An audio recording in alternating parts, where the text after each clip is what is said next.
Oops.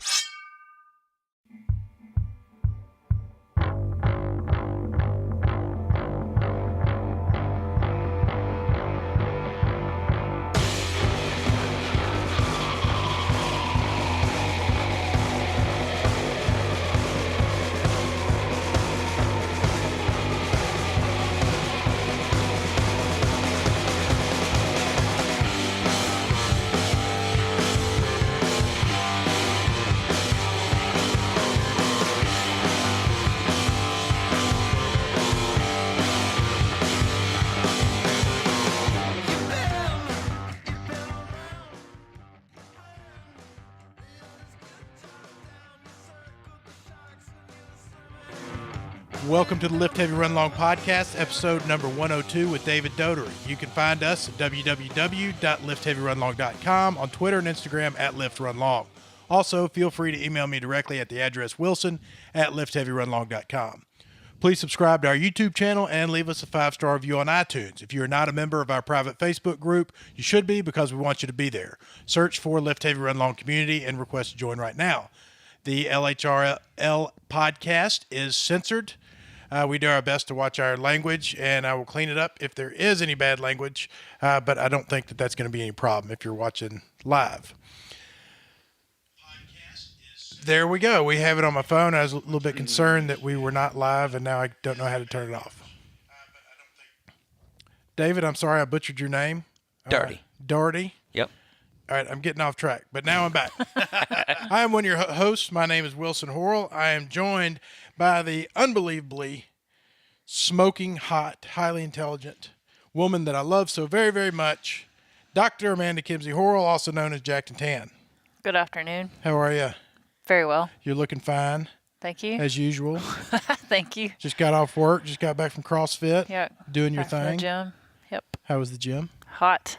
Coached at 5 a.m. Yep. You're on top of it. Coach tomorrow 5 and 6.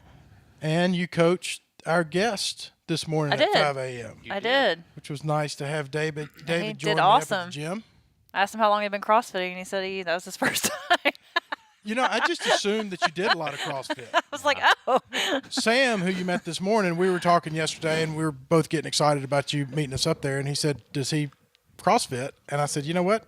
I just kind of assumed that he did because he does all these squats and deadlifts and running, and you just kind of think. He even has I thought he had a CrossFit shirt on, but no. What is that, powerlifting? This? Yeah. DPV. We'll talk about that. Okay. Daugherty pole vault. But it also says CWC, where I was Carnival like, Wrestling Club. CrossFit West. No. You know what I like about David is he knows the drill. He's watched enough podcasts where he's like, we'll come back and we'll talk about this after we get done. After you get done with your news. So next to David, we have the Reverend Von Rawls. Hey. How are you? Man, I'm fantastic. Good. Actually, yeah. Yeah, you seem to be pretty chipper. I'm doing very well. Yeah, any reason for that? There's lots of reasons, yeah. But the biggest reason is because I listen to our podcast on the way over here. In the car, I listen to podcasts all the time. I never listen to our podcast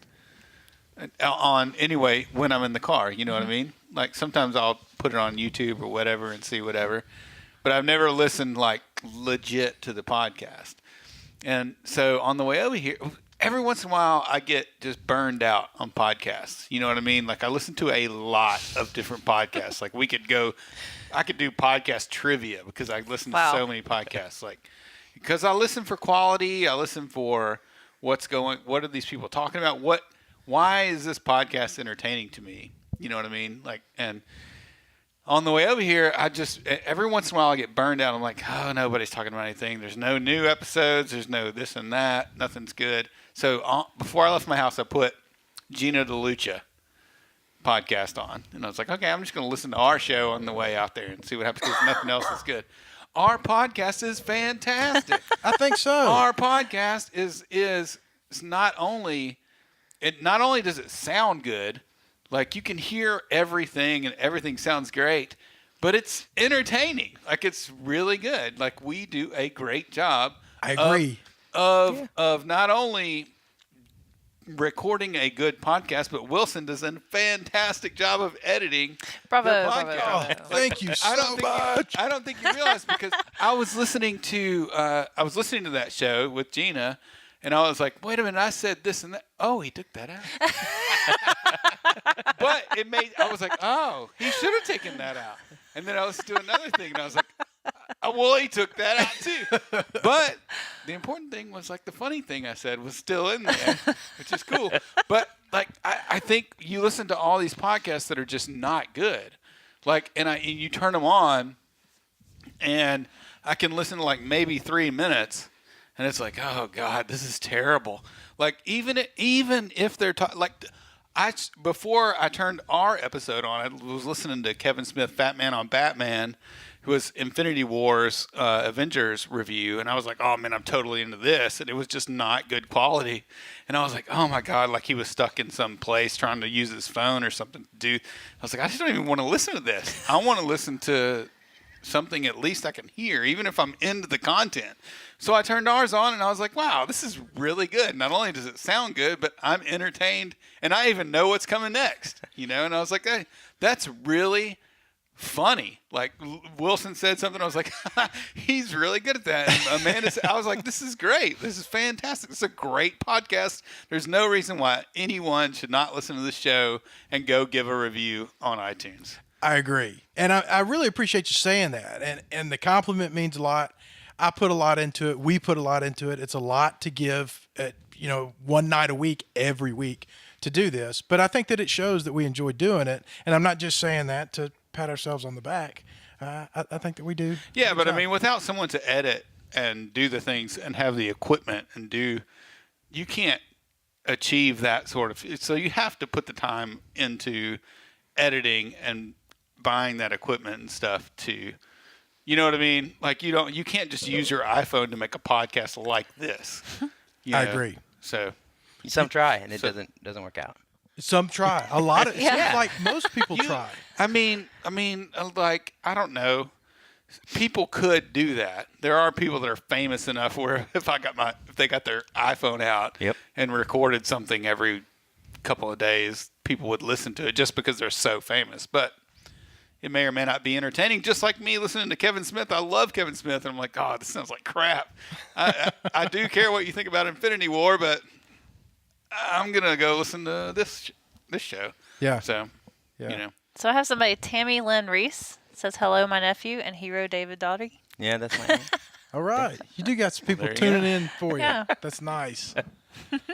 Let me tell you why I'm so sad, though. I'm really excited that you're here. I'm really excited that it's podcast night, my favorite night. You want to know why I'm so upset? because Brian's not here. Because Brian's not here. And that really... I already forgot about Brian. I thought you were going to say no 5-star reviews. Well, Moving Sorry, on. Brian. Love you. no, My bad. I like having Brian here. I was telling David earlier, I said, Brian is kind of, anti-discriminatory, smart ass to, whoever he wants to be. I think that he's like he's a truth teller, and he is just good to have around. I like having his energy. And when he's not here, it just it makes me sad. Yeah. So now I miss him. So we're just going to go home. I'm going to go home. Yeah.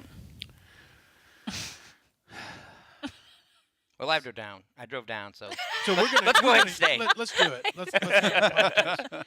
But the next thing that I'm sad about, let me tell you why I'm not sad, is because we have an app, and I want everybody to know about the app.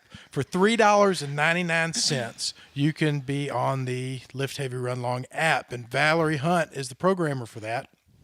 And she's a trainer. She's at your disposal. You'll be in the Lift Heavy Run Long community with other athletes who are working towards their goals. And for $3.99 a month, you'll be subscribed to the LHRL Daily, which is 3 days a week of bodyweight exercises that you can do at home, in your den, in your kitchen, wherever you need to do them.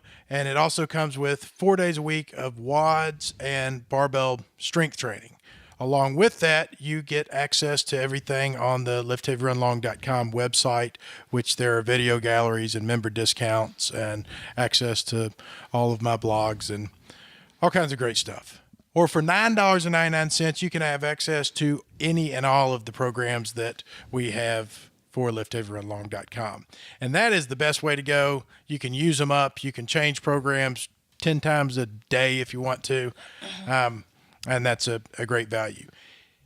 The goal of Lift Heavy Run Long is to provide fitness to as many people as possible, as inexpensively as possible. So if you know somebody who doesn't have $3.99 a month and needs some fitness and you feel like this will benefit them, then please let me know. Send me an email at wilson@lifthaverunlong.com, and you are welcome to use the app free of charge. Obviously, we're not getting rich on $4 a month, and allowing somebody to use the app for $0 a month would make me feel fulfilled and happy. So there you have it. Okay, let's go back to my sadness, All right. because it's review time. Here we go. And guess what we don't have? We don't have a review. We don't have a review. Man, you spent so much time today. Well, it takes, they catch them. They put them in the net and they keep them for I don't know how long, think but they it's do? significant. I know that That's they the way do. it works? Yep. Yep. So if you leave a review, somebody, Mr. iTunes has to look in there and make sure that That you're does not surprise me. doing something. Just to make sure you don't say anything. Yeah, I don't know how that works, That doesn't but surprise me at all. But yeah. that seems like it would be a lot of work. I mean, it's not like a human being can read all that stuff, can they? They got a bot. They got a bot that looks It's for a bot, I'm F-bombs sure, and, Yeah. and just patterns of. Yep. Looking for patterns. This guy fascinates me because he knows about bots. He programs bots. Do you? I have a team that does. Okay. Cool. Navy Nautical 10 miler. We ran that this week. Yep, I thought you were going to do it, No. I don't think Vaughn. I've never never seen done. you do it. I've Okay. never done it. but I thought you said you said you're going to do the 24-hour race. I will do the 24 hour. Okay. When is that? In October. That's in October. Yeah. I'm good to commit to races in October. I'm not good to commit to summertime races. Well, the Navy Nautical 10 miler didn't go very well. Yeah, and I never hear. I mean, I hear positive stories, but even the positive stories are like, "Wow, this sucks." There's a lot of pavement out there And it's hot. and a lot of heat for that pavement Yeah. to bounce off of. Yeah. And there was a lot of me out there. A lot of me out there bouncing around I hot. think you said the last 2 miles was like terrible for It was, you or something. yep. It was the last 2.5. I got to I've been doing keto. Okay. Yeah. So I've been staying in ketosis. So I thought this will be fun. It'll be an experience. And it was. And, I don't do strict anything. I pee on a stick about 100 times a day, and I make sure that it's partially red. But as far as like counting my macros and all that stuff, I don't do that. So the first 9 miles were really an experience. I was really clear-headed and really felt good and really not anxious and, not confused or anything. And then I got to about mile 9 and I was pretty much just Toast. a wall, like people know about hitting a wall. And I thought I'm not going to eat carbs because I want to experience that. I'm not going to take any nutrition. And I know now that that's probably just not really a good idea on any level. I thought that like eating carbs would make something happen bad. The Like thing diarrhea. No, I was really more concerned with like the carbs, not me not knowing how to process carbs, like it having a negative effect on, like you just forget how to process. Like your carbs. body just forgets. Okay. is right. Well, if it No, doesn't know how to that's- process fat and it takes time to adapt to that, I figured that maybe it takes time to readapt to processing carbs. Yeah, my guess would be your body needed a carb at that point. But like, it seems like that's the I always case. fall back to when Brian tried to do the Whole 30 thing and run the 50K race. It's like, I don't know any of the science about it, but it sounds like a bad idea. There are people there are people that run 100-mile races and do very well on no carbs, right? And they train their bodies to be that way. Like, I don't feel like I'm going to go 6 weeks. 4 or 6 weeks and crush a 10 to 100-mile race on no carbs, but I'm okay with it. Like, I don't necessarily not need carbs. I can put my tailwind in my bottle and I'm fine with that because I feel great as long as I am still doing as good as I want to do. Well, But I'm not going to go like, ooh, I'm going to try to go without carbs. well, I've got to like- try something new or else I get Oh, bored. I know. There's nothing wrong with that either. That's fine. But I always just think like, oh, I wouldn't have done that. You know? I definitely would have done this differently. Especially that last 2 miles, because I know that feeling. Like I think I saw you post on Facebook somewhere, and I was like, oh, I know that last two, especially in a hot run where you're like, oh, I don't want to do this anymore. Somebody please get me out of here. But if you'd had a thing of tailwind, I'm sure you would have. I wonder how quickly, if it would have just helped me that fast and just carried me on through. But, I like the keto because I feel more in control. I don't have any control over my eating. I have all my life I've had an eating problem, and I eat too much, and I can't not do that. And with the keto, I feel like I'm pretty okay. And, outside of the running part. And so then it's not like I run very often, so I just really need to be okay for runs. So I kind of need to find out. And when I do run, it's not like I really care how fast I run anyway. I just want to make it through the event, wave to everybody, and get to feel But you don't blasted want to at the feel end of it. terrible. But I don't want to feel like that. Right. I would rather feel like low motor and diesel down and enjoying a nice slow run for as long But as I feel like if that's the thing that you want to do, you need somebody that knows what they're doing to be like, it's cool to be keto and run these races, but you need to do X, Y, and Z because that's funny because I've found about 80 of those people by asking on our Facebook group, what's your experience with running races in keto? And it's like, let's just skip that question and go into the fact that you're an idiot or the fact that people are either pro keto or anti keto. There is no like, hey, well, welcome to the internet and welcome to You're right. You're exactly welcome right. to a group that has 6,000 people in it that are going to say, like someone's going to say, well, if you just ate Cheerios and didn't eat anything else, Honey Nut Cheerios is what you're saying is this is not an isolated keto incident. This is a thing that is all over the internet. You're exactly right. I tried to shave my body. We talked about that last week. Now? Yeah, Okay. and I lost interest in the shower about 3/4 of one leg up, and I was like, this is a lot of work. I don't think this is really the right thing for me. So we're gonna back up, punt the ball, and figure out what to do. You didn't find a mediocre solution to that? I did a little trimming on my arm hair, but I think it's going to be too prickly and just uncomfortable. And So was that for speed or? No. It was I don't think I've seen that episode yet. Well, sorry. Here's the thing. If I'm trying to shave my 50-mile time from 16 hours to 15:40. There's got to be some way to do that. It's just I'm out in the heat all the time, and I'm just matted down, and it's like I get all uncomfortable. Yeah, but the hairs are supposed to help hold the sweat and allow for more cooling of the body. If the water just runs off, then you don't cool as well. So nobody told me that. See, I'm learning stuff. Well, that's why we have him. Leave your hair, man. Leave my hair.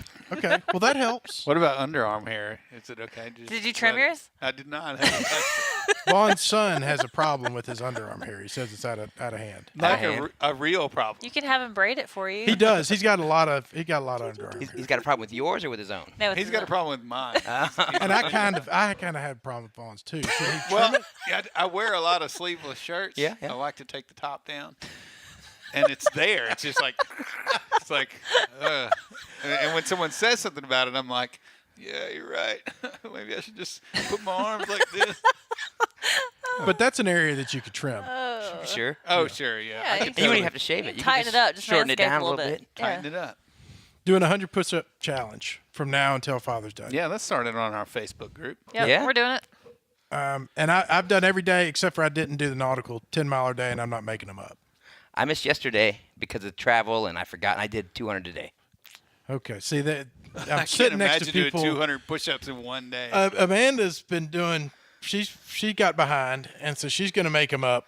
Yeah, I got injured, so I had to take a few days off. So now I'm doubling till I can equal well, it they out. literally started it the day after Murph or something. I was like, Yeah, they did. I'm Yeah. not doing The that. day of, right? It was the day of. Memorial Yes. Day to Nobody's gonna Father's Day. Yeah. Talk me into do any kind of push-up anything challenge. It's been good for me.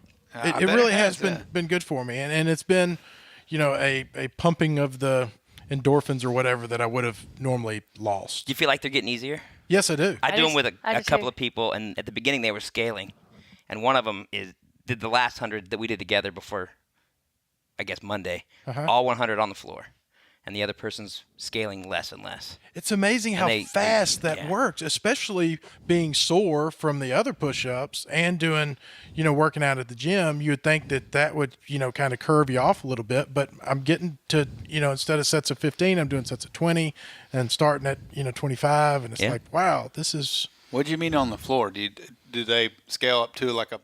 So the scale's been different, either up on a tire or on a chair, or one day she was really sore and she actually was just doing wall push-ups. Yeah. Because, like day 2 or 3, and now she's on the floor. Like maybe 1 or 2 sets will be on the knees and the rest of them will be toes and hands. And it's moved really fast. She couldn't believe how quick it went from almost all scaled, maybe the first set not scaled and everything scaled, to now, almost all the sets unscaled. Yeah. Well, Amanda gets it in her head. She'll do 300 in a night if she has to. How many do you have to do tonight? 200? 200. All I got to do is my sit-ups. I've done all my push-ups. I'm going to count today's push-ups as part of my push-ups. I think you should. I don't blame you. And my sit-ups. I forgot to do that, but I thought about it after. I was like, I should have counted that. You're just overachiever. I did those really well today. I think I did too. What I found is like if I do a correct push-up here and push out, like it works a lot better. Because my go-to is like way out here like this. And then I start turning. I suck so bad at upper body strength for some reason right here.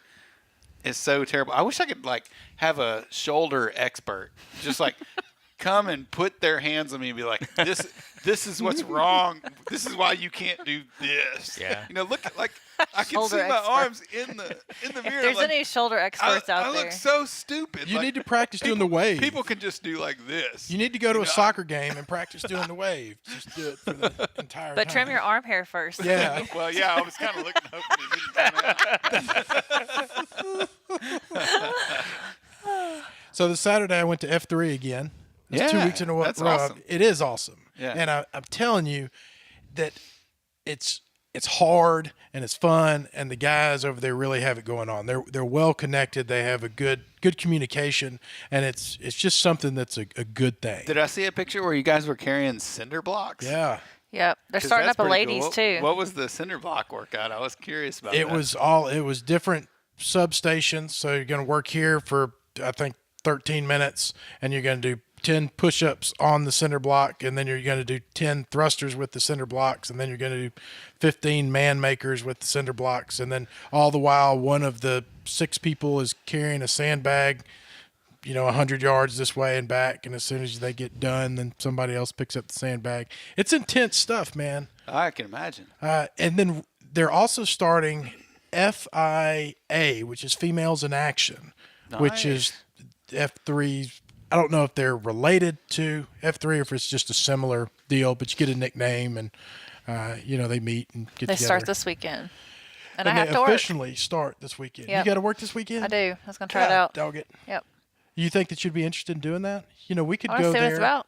We could go there, and I could do 7 a.m. and you could do 8 a.m. and then we could ride home together. Will they have the guys and the girls together?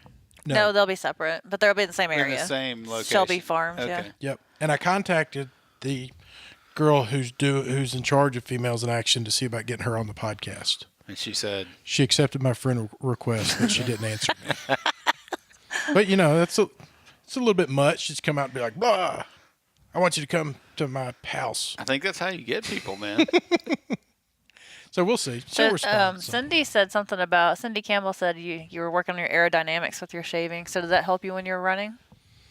I've got a lot of drag. I don't think that it's the hairs that I need to focus on so much. If there's some work that's going to be done, I think that it probably needs to be in other areas. Yeah, Okay. yeah. All Like right. I feel like is that a Facebook Live Yeah. comment? I feel like if I ran let's say I ran a 5-minute mile, right? That's my 5-minute mile, and that was my thing to run a 5-minute mile, and I had like hair all over me. Okay, let's shave all this hair off and get rid of it, and you might be able to get to a 4:45 mile. That's a thing. But if I'm running a 9-minute mile, I mean, shave your whole body, you can get to 8:30. Yeah. Well, I mean, you're talking about me. You're talking about cutting down from a 13 and a half to maybe, a 12:48. Even if it was, but we're talking about fractions of a section. That wasn't a jab at you at all. No, I didn't take it as that. Like it was like if you're an elite athlete that's a triathlete who's an Ironman or something that needs to make that swim Milliseconds. good. Right. That is what they're that needs losing. to happen. Then we're talking about we need to remove all this body hair. Yeah, Because that's an easy thing to do. there's a lot of things that need to be removed from my body beforehand. if we're gonna make some Like real all this- progress, all this time-wise. fat. You're All this probably fat prioritizing is- the wrong area with the foray into We're manscaping. spending so much first. time on your hair and less time in the buffet If line. Vaughn can cut about 30 pounds of body fat, then like Wilson, I can't seem to identify the problem. I don't know what would make you faster. Maybe you should shave your hair. but I can't even button my pants. It's because of all that hair. No one responded about my Highland Games invitation. That was dumb.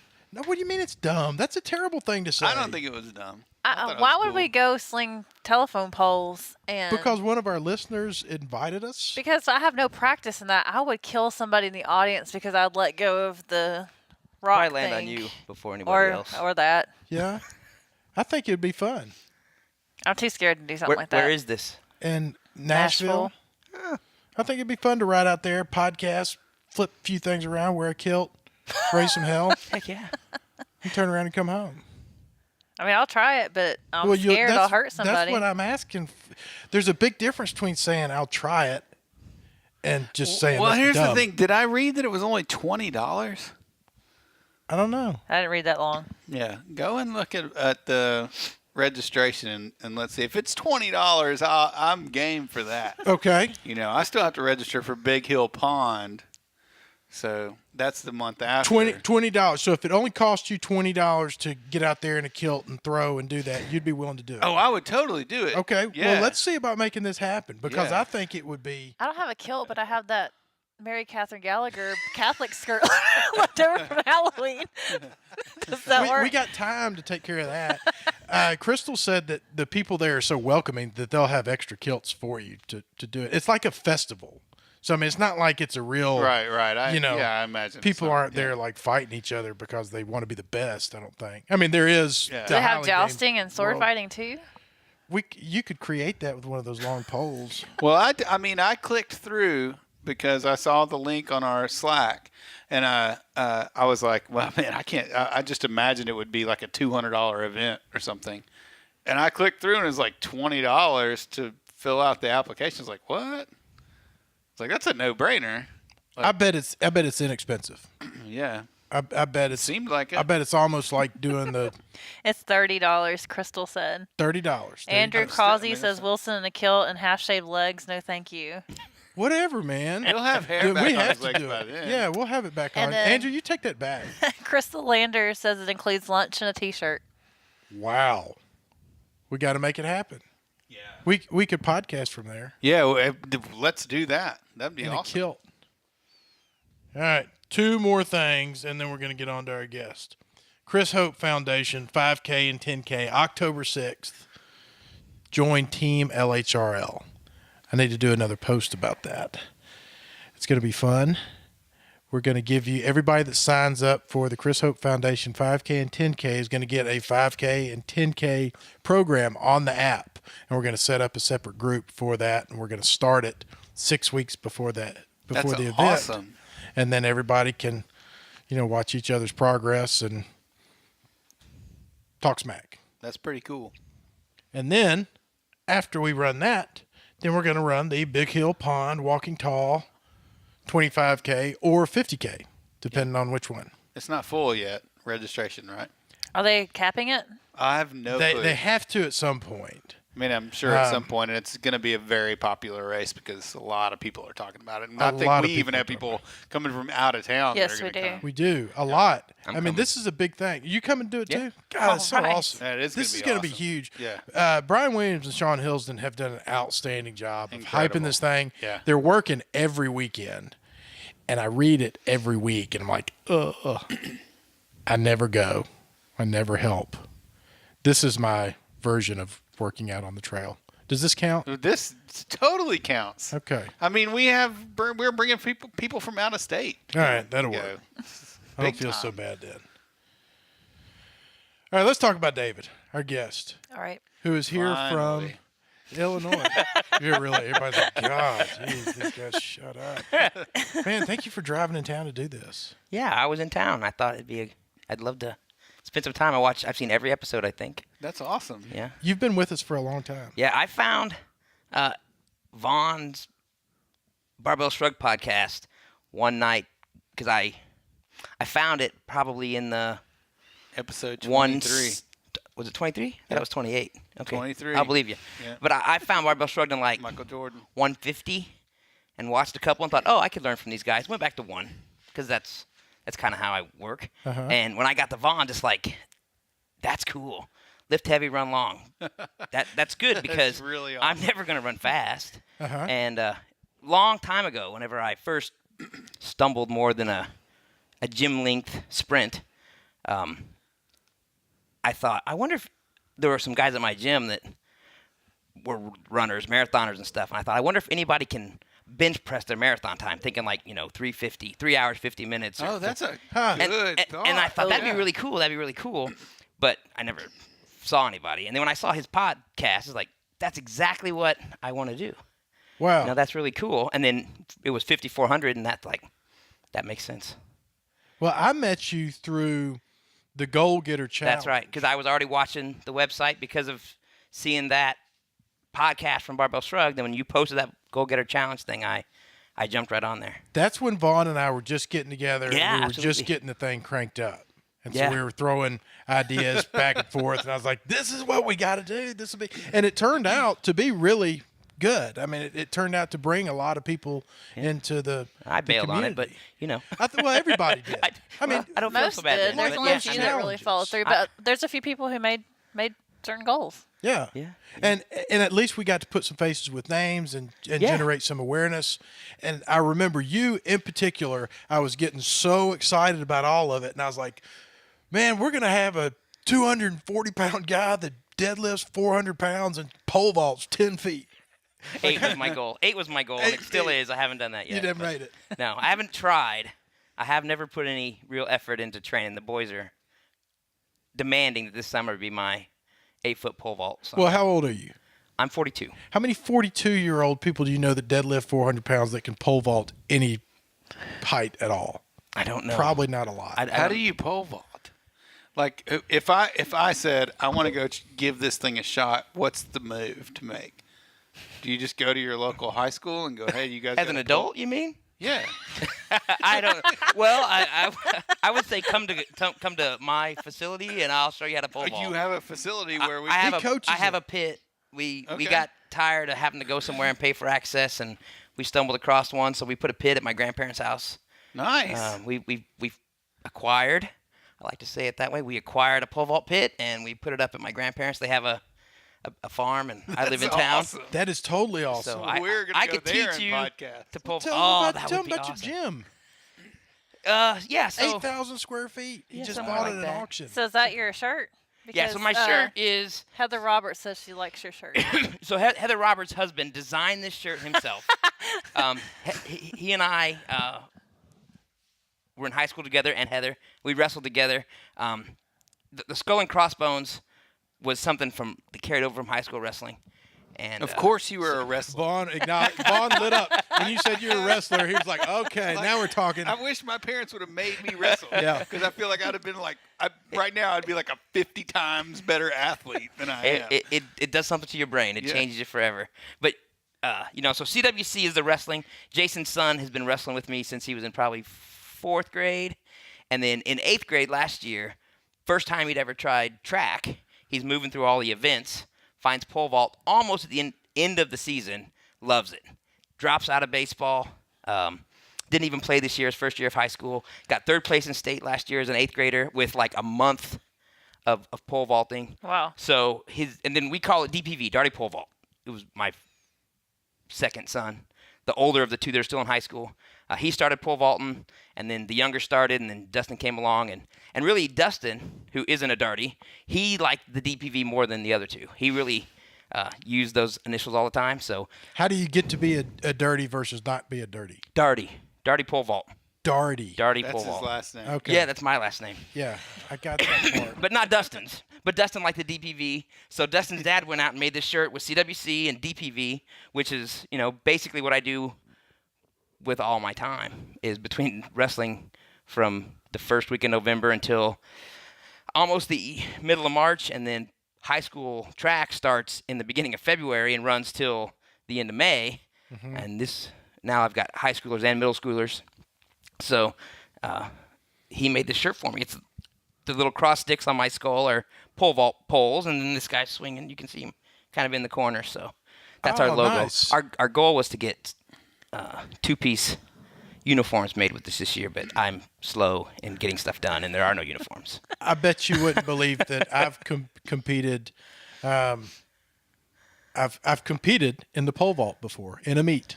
Really? I have, yes, and that was basically, as I don't want to say a joke, but when I did track through shot put and disc, we had there wasn't enough. There wasn't another competitor, so you have to have somebody go, even if you scratch, or you get disqualified. Oh, yeah. And we had, there's all different size poles for different size people, and we had this one pole that we called the doo-doo because it was just a brown. It was thick.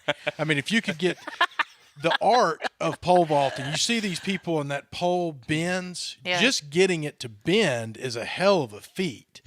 And getting this thing to bend would have been nothing short of a miracle. I mean, you might as well been using a wrought iron piece of fence post.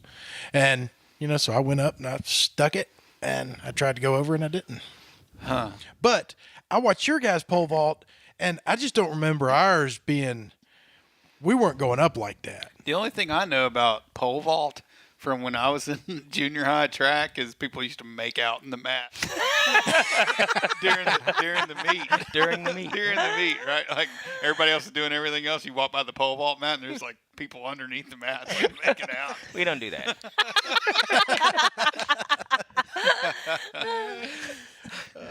So how high do your kids pole vault? So the sophomore, he'll be a junior next year. He got 14.3 this year. Wow. And at the beginning of the season, I told him his goal was 14.6, and he told me I was pretty crazy. He was just hoping to get up into the 13s. He ended last year 12.1, and then we worked all off season and stuff. So he'd been higher, but not in the meet, up into the 12s. And I said, 14.6. He's like, sure, right. His goal was 14 foot because at our school we kind of keep track of, there's some software they use to run the meets, and it keeps track of everybody's height. And the highest sophomore before him jumped 14, so he went at 14.1. I said, no problem, 14.6. And he was really close. He'll have it. We're going to a meet on Saturday. I'm sure he'll get 14.6. And what are the increments that you improve? I mean, if you do 14.1, is your next goal 14.2? Sometimes. Sometimes you're hoping to squeeze out an inch. Or, at the pro level, you're squeezing out centimeters. They're all, Really? It's all metric. So, Yeah. The guy that wins may only jump 2 centimeters higher than second place. And then my other son jumped 13.1 at state. He was state champ. Jumped 13.1, won the 8th grade state track meet. I think 10 foot was the go-to. That was the goal for our guys at Germantown. I could be wrong, but I'm pretty sure that 10 foot was what everybody wanted to achieve. That's really high. You're going up, and it's an investment. I mean, is. when you plant that pole, your feet go up, and now their feet go up. My feet didn't go up. Yeah. I basically They're like basically roundhouse like kicked it. upside down, feet straight up in the air. Absolutely. And praying that thing doesn't That break. terrifies me. Yeah, Which and they do, correct? They do break, and there's various ways to safely bail. You can get halfway up, and we call it, dropping your butt. All of a sudden, it just doesn't feel right. You drop your butt. That slows everything down, and you land on your feet, hopefully still in the soft pad. Sometimes you land in the metal box. Sometimes things go wrong. People get paralyzed doing that? They die. People die pole vaulting. Yeah. I'm sure None if of it ours- broke and it stabbed him or something. I don't know. Yeah, most of the time when they break, That's what I imagine. they go. Get impaled by a pole. It's pretty Kebab. crazy when they break. There's just so much energy in those things, and you got Yeah. these kids that are 140 pounds, and they're running with all their force, and they're in the air, and the pole's bent, and then bam, when it pops, you just never know where the energy is going to go. Is it going to go into the bottom half of the pole, and it'll bounce off the mat and fly away, or is it going to stay in the top half of the pole. It's really weird to see. Every break's different. We've seen a couple. Are they wooden? Or are the poles No, wooden? the cheapest ones are fiberglass, and then they get to a composite fiber, carbon fiber material as you go up and get through different brands and stuff. But they flex, and there's, like you said, there's numbers on them, there's poundages on them. If you weigh 100 pounds, you can't jump on a pole that is rated for a 95 pounder. If you weigh 150, your pole has to be at least as big as you are. But when you probably look not a pole I can even use.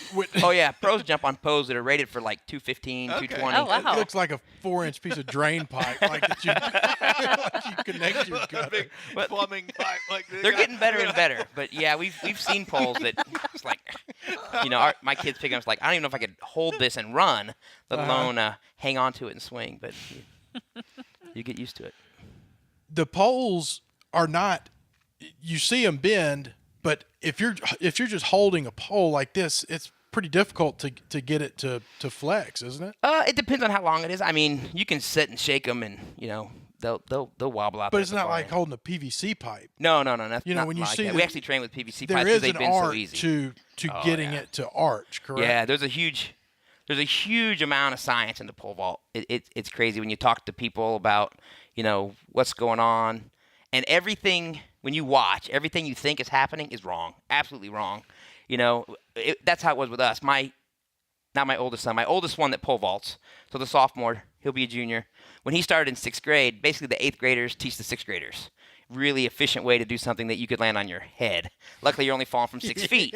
And then by 7th grade, the good 8th grader was off to high school, and they're winging it. So I started reading books and doing kind of what I do to figure stuff out. And that summer we went to a camp, and that helped a ton. They got to jump. I got to sit there and watch a former Olympian who's coached multiple Olympians talk to these kids and pay attention.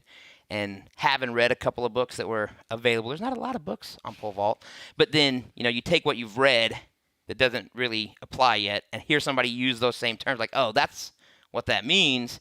And it didn't take long into that 7th grade year to figure out everything that we thought was the next thing to do was wrong. Mm-hmm. Like you've done this a bunch of times. The last thing you want to do in pole vault is pull on that pole. Because as soon as you pull on the pole, your job, you got to get that pole on that side of the runway. And if as you're taking off, you're pulling to try and bend it to swing, where you're pulling energy out of it instead of pushing it in. But that looks like what you need to do. And then once you kind of figure it out and you're swinging it up, there's stages. We talk about swing to a flag and then fall over the other side and then swing a little bit higher. And all along the way, you're thinking, okay, as I swing, if I pull, I'll get higher, right? Nope, that slows the pole down. The pole does all the work if you let it. Mm-hmm. But just watching, you think, well, it looks like he pulls to get himself upside down, and then he pushes here. If you got a pole that's leaning away and you push on it, it just falls away faster. If you let that pole get all the way back to straight and then you push on it, you push up and it pushes down into the thing. So it's all about timing, and it's really technical. Do you enjoy watching the light bulb moments when the kids understand what you were trying to tell them? Yeah, it's pretty cool. And some kids understand. Some kids just do what you tell them and don't, they never really see you don't see that moment where it's like, oh, I now know why. It's like, oh, I got a better result. I'll just do that. Mm-hmm. But other kids is like, oh, that makes sense. And I'll swing through and I'll do this different.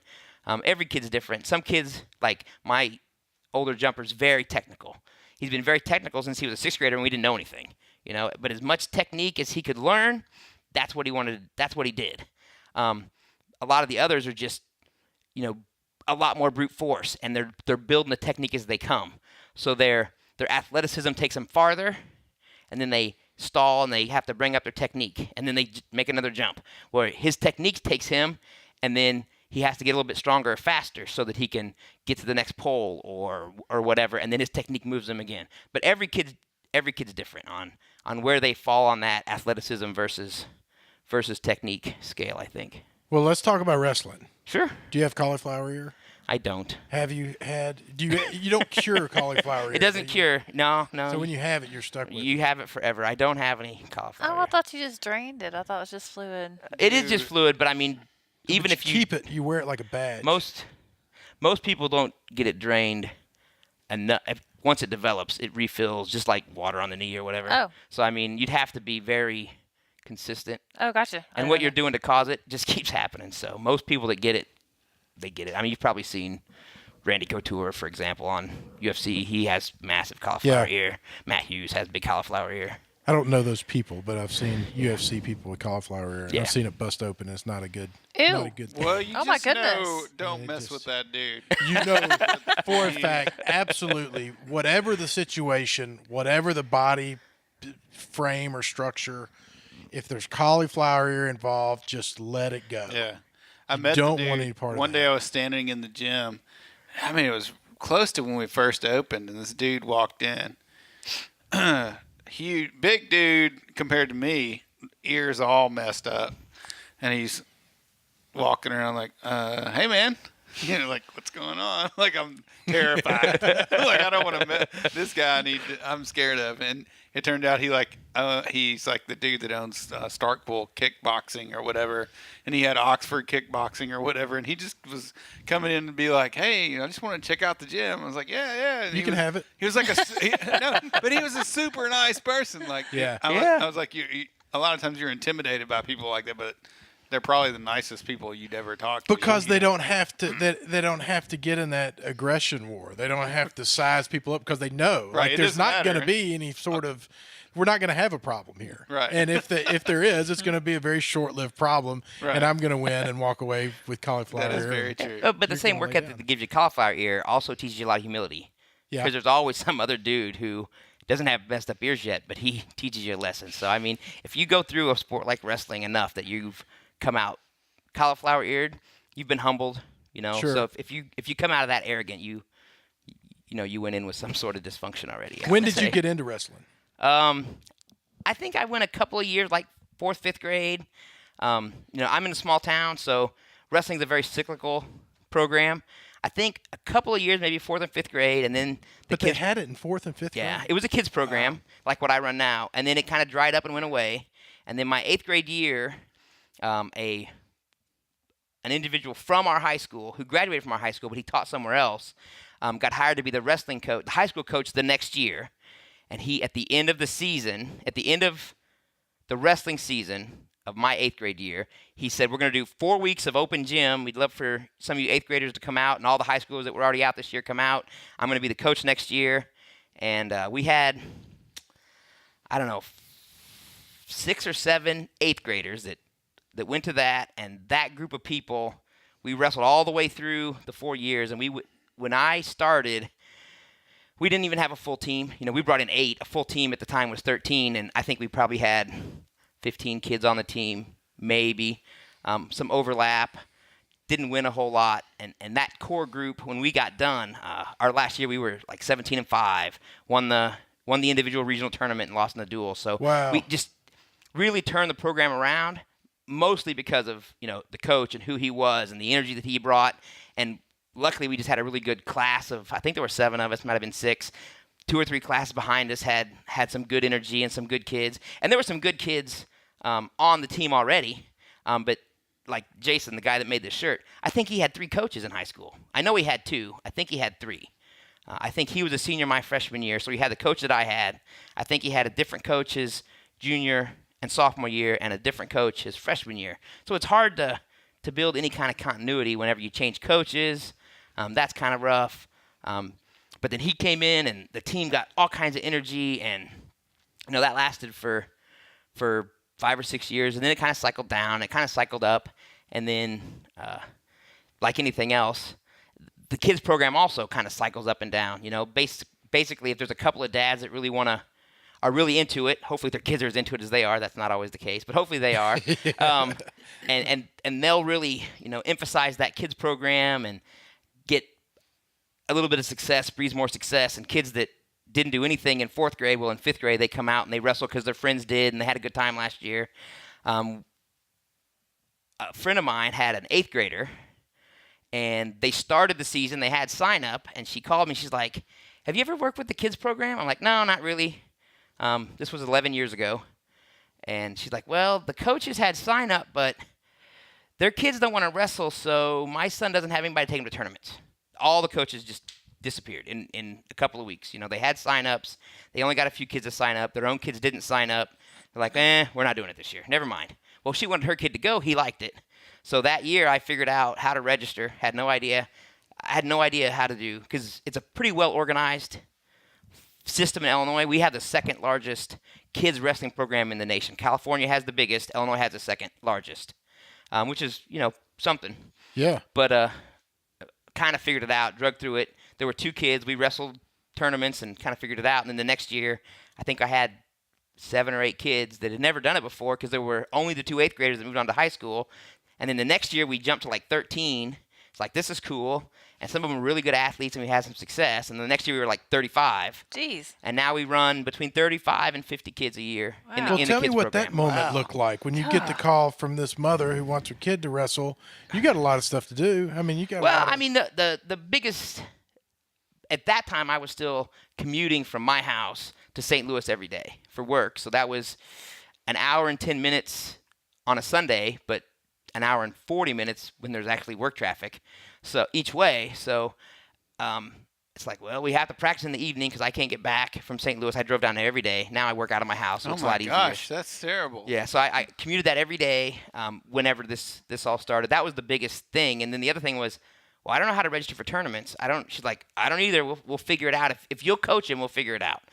And she knew me. I'd wrestled with high school. I was familiar with her. And I think that maybe the year before I'd gone into a couple of the practices when there were still 10 or 12 kids, because, wrestling's in your blood forever. And, being part of that was something that I knew would happen.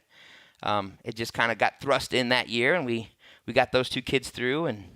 But that's a big commitment. I guess I'm sitting here blown away that somebody would do something that altruistic, seemingly altruistic. Just I'm gonna give all this time to this one kid that wants to do.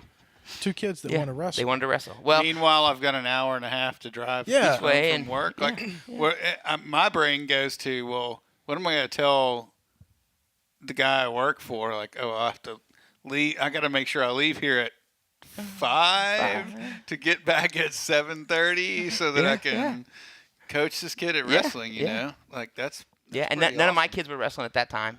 My oldest, probably about my 3rd year coaching, my oldest son started coming out and was on the team. So it probably was only weird for me, but it's kind of odd to be, the guy who's teaching a sport with no kids in it, because, you go to Little League Baseball, it's 2 dads. And you go to this, well, here I was coaching, and none of the kids were mine, which was fine with me, but you always wonder, but what do people think, right? Yeah.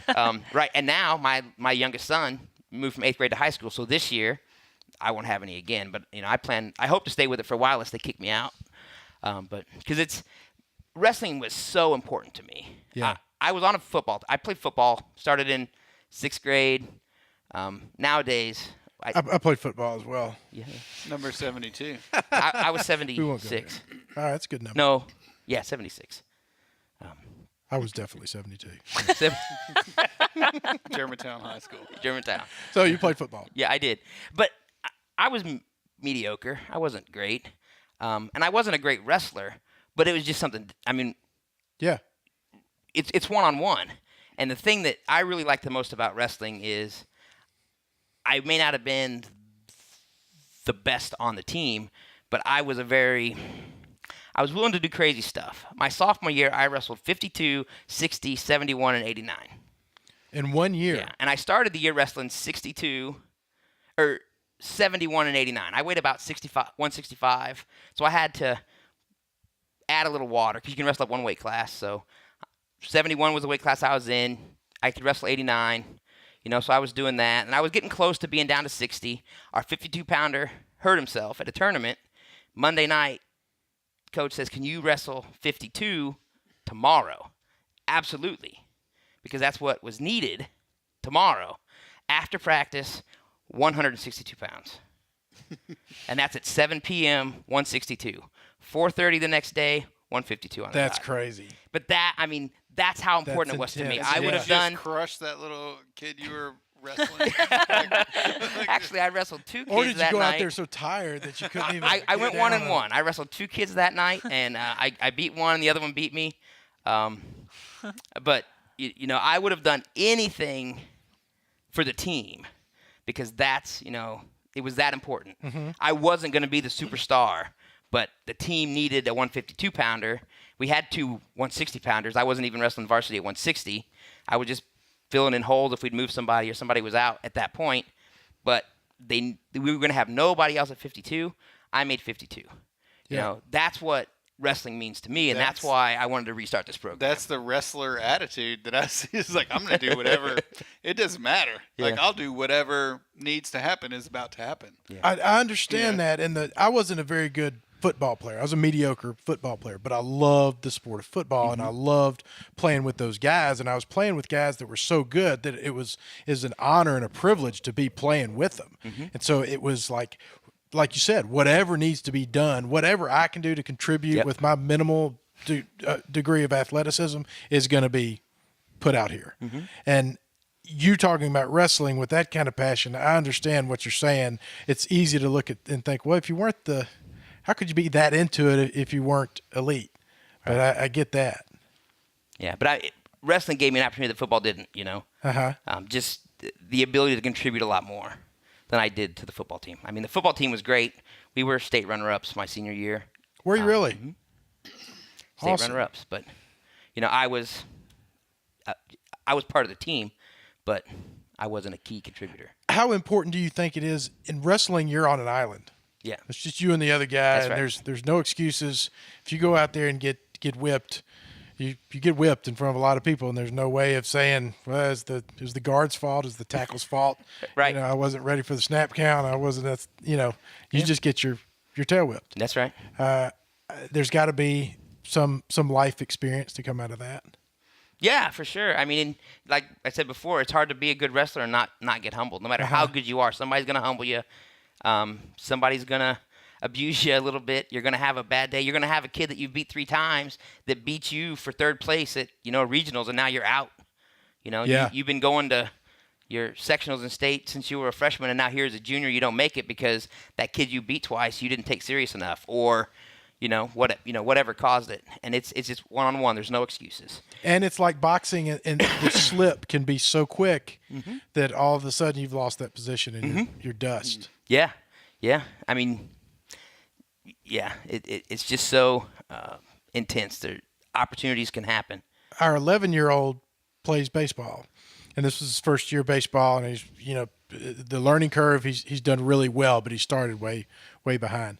And they were undefeated, like 13-0, and then their 3rd to last game they tied. Then they won a game, and then their very last game of the season, they're playing a team who has not won a game. And they go out there, and they're behind. They're getting beat. Grace, our son, goes up to bat, and it's bottom of the 9th, 2 outs, and, you know, they're down like 4 runs, but he strikes out.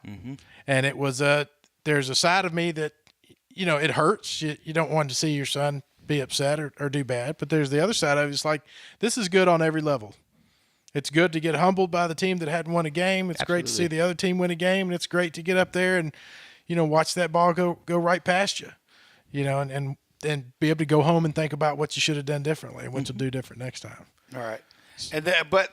Which is very good for you to be that way, because there are lots of people that are like, what is wrong with you? Yeah. You're good. All you're going to do is play baseball for the next week. I'm going to pitch you pitch 1,000 pitches until next weekend, until you can hit that ball. You know, what I prefer is what you said. Like, what do you think happened? What do you think you could have done differently? Like, what would make you hit that ball better next time, instead of being like, well, I'm just going to pull you off the team. Or it's probably the coach's fault, the stupid coach, because parents get that way, you know? Yeah. Or it's the whole other team's fault. Sure, I made the last out, but the whole team must have been terrible today, because we should have been ahead of these guys the whole time. Right. We'll just put you on another team. That's right. Right. Yeah. You know, that's the parent's response that you got to be careful. Do you deal with a lot of that psycho parents? No, I'm either really lucky or bad attitude, scary. I don't know why, but wrestling's really, really plain. You know, at our level, you're pretty stout. I don't think that a lot of parents are like, I want to I'm just a short get fat wrapped guy. up with this short dude. fat guy. So wrestling's really plain. You know, at our level, every kid can go to every tournament. We have to wrestle our own kids all the time because we're in a small part of Illinois. You know, if we lived in Chicago, we wouldn't have that problem maybe, or closer to St. Louis. But we're kind of in the middle. But you know, you can have 4 kids from your team wrestle at every tournament and at the same weight, and it doesn't matter until the very end, and then only the top 3 go from sectionals to state. Regionals, sectionals to state. But, you know, if I got 3 kids that weigh the same and go to regionals, we can take the top 3 spots and every other team's out. So there's no – but in high school, you wrestle off. There's only one. Mm-hmm. So it's really easy. If your kid comes out and he's not getting the results he wants, you know, we can work extra. You can work on getting stronger. Here's the things you can do to help him. We can bring him in on the Monday practices, which is for the youngest kids, and he can get some extra technique work, or he can come in on – Thursdays with the oldest kids, even though they're going to pound him because he's new, but he'll get exposed. You know, we can offer up things to help, but in the end, your kid doesn't beat that kid. Yeah. You know, I've 2 years, 7th and 8th grade, I helped with my youngest son's JFL team. Luckily, I was just kind of coaching the line and special teams, but that whole playing time and it's got to be fair. And we had a couple of kids that, you know, quit after 7th grade. They were going to wait till high school when they'd have better coaches that would treat their star athlete fairly. It's like, oh, okay. You know, there's so much of that in wrestling or in other sports, team sports, basketball, baseball. Well, in wrestling, there isn't any of that. No room for it. There's no subjectivity. Yeah. It's not like you might be the best lineman when it comes to a 3-second block. It's like, hey, you two are going to wrestle for the next 6 minutes, and you will win, and you get to wrestle Saturday.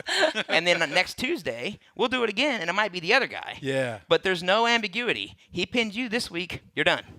And, you know, with it being that cut and dry, I think it probably does scare off some parents.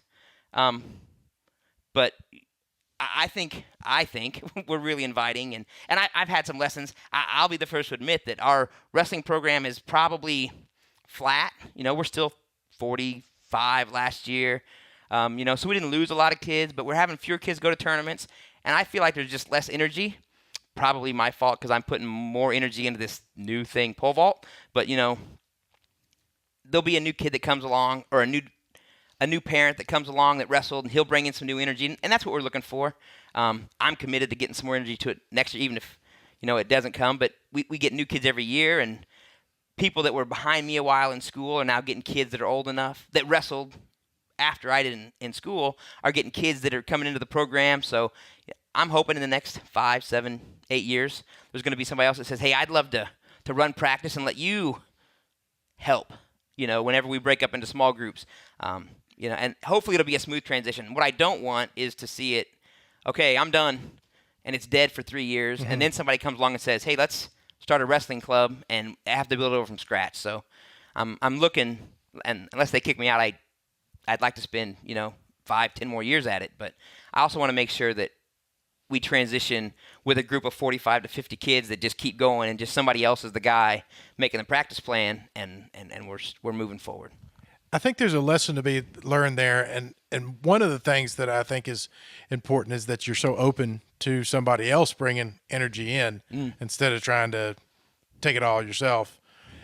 But that you said, you know, one kid or one parent, one person can come in and virtually change the whole energy, the whole atmosphere. You know, you get a really excited parent, and sometimes a parent that never wrestled themselves, but their kid's really stoked, and they are just excited to see their kid excited about something, and they're willing to jump in and learn. You know, they might have been an awesome basketball player, but you know, their kid's 4'6" and looks like me, and probably isn't going to do that great. So he learns to wrestle, and he's throwing kids around. He's like, I'll, you know, the right parent will come along and make that into, you know, what they want to help their kid do. Cool. So Carrie says, shout out to Coach Tom Card. Tom Card, that was my coach in high school. Okay. He's not watching. He doesn't do any technology stuff. Yeah. That was my high school coach. We'll turn it into a DVD, and you can take it. Take it to him. That'd be awesome. Well, his wife watches, so maybe she'll see this and at least let him know that I gave him full credit. You know, he's really had a huge impact on my life.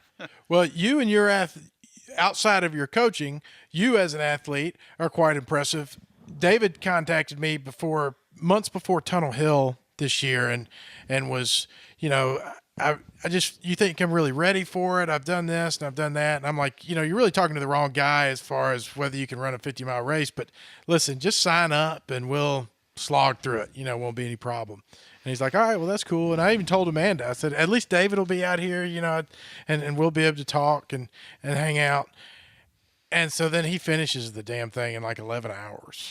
Nice. So I passed him. Almost 12 hours. I passed him the first time, and I'm like, "What? Whoa! Like, what happened? I thought you were worried about even making it through this." He's like, "Man, I'm feeling great." And then I see him coming in at the very end. Man, you were almost. We met the last time as you were climbing the hill to the tunnel. Man, and I was heading down killed that hill. Thing. Yeah. By the time I saw you, I was walking. Yeah. I had some killer blisters, and I didn't even pretend. That's okay. About 4 miles after I saw you, for whatever reason, my feet went numb. I ran 2 miles. One of them was like a 9 minute. It's like, wow, this is awesome. Really? Whoa. And then at the end of that second, my feet thawed back out, and I walked around. I'm like, well, that's it. But yeah, I had 2 miles at the end, but I almost walked everything from the halfway point. Did you surprise yourself at how well you did? I don't know. I was hoping to get in between 10 and 12, and I got in there at 11:51. Okay. So I mean, I try to keep realistic expectations. Yeah. To me, I think thought under 12 seems like a really good time. Seems really. I thought. I mean, my longest run going into it was 15 miles. So I thought, if I can run 15 miles and keep it real close to a 10, surely I can slow down to a 12 and just slog through. And I didn't. I ran a lot of them way faster than 10, and then the last half around 16. But it all averaged out to less than that 12, so it was good. And you said you've got the possibility of a 100-miler. I think so. I think it'd be cool. I want to have a 100, 500 shirt. You got any of those? Yeah, we'll make you one. But is anybody else wearing one? I don't. Not that. There No. might. No, we don't have anything over. Do we have 100? We don't have. I want to say. I wanted to say there was somebody that had posted that they did 100 and 500, but I'm not 100% sure about that. Yeah. Like, I don't know that we have the T-shirt, to be honest. So I'd like to do that. I mean, a couple years ago, my goal was 500, and I got to 45, and then got busy with life and such, and now I'm in the mid-4s. But we'll get you a shirt. If that's what's holding you back, if that's what's stopping you from deadlifting 500 pounds and running, then sometime between now and then, we'll be sure to make that happen. Tunnel Hill is a great place to go and do that. Yeah, we're signed up or Amanda and I are signed up for Tunnel Hill again. Yeah. I don't know why, but I'm not going back this year. I'm doing a local race. But you've got a 50K that you're doing. I'm doing 2 50Ks, one in Illinois, Shawnee Hills. And then I'm coming down here to do Big Hill Pond. Big Hill Pond. I'm super excited about you coming back to do that. Well, man, we've rolled over the hour, well over the hour. I keep on going forever. This has been a lot of fun. It was really great talking to you, yeah. I love talking to you. You're a big help on the app and in the community. And our dialogue that we have is always really helpful for me. And I appreciate that you're willing to be, as assertive and open-minded and, helping me kind of see the direction of where things could go. So I just like having you around. I love the community, and I'm doing my best to try and promote it where I live in my little area and see who wants to get involved. Thanks for having me down. Keep up the good work. Thank you. Yes, sir. All right. LHRL number 102 is in the books.